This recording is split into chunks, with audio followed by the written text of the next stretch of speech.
Next up, Cargo Keeper for Phalanx. In this we need to complete a cargo delivery contract and fully repair and refuel the transport vehicle. This is super simple. Alright, on Al Mazrah here, the cargo delivery mission, which essentially looks like this contract over here. Deliver cargo, a little suitcase with a down arrow. That one's far away, that one. Is there not one closer?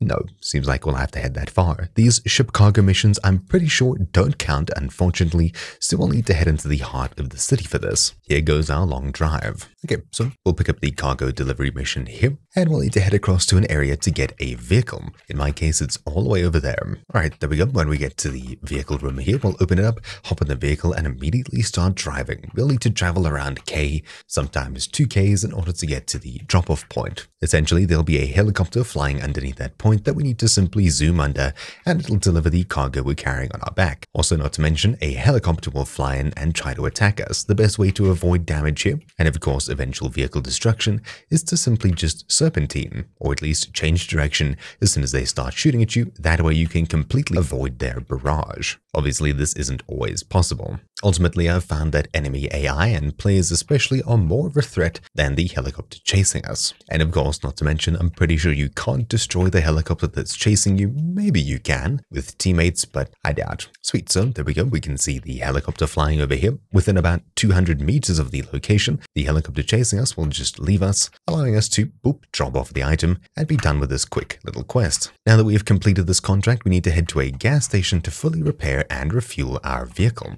This can be a marine gas station or of course a normal gas station, whatever's closest. Just simply stop by one and wait for it to be completely done. So the first part is done. It takes a few seconds to register, and shortly after, our vehicle should be repaired and refueled. There we go. With that, we should now have our mission complete. Sweet. Cargo Keeper for Phalanx is done. So thank you all for watching. My name's been Troubleshoot, and I'll see you all next time. Ciao.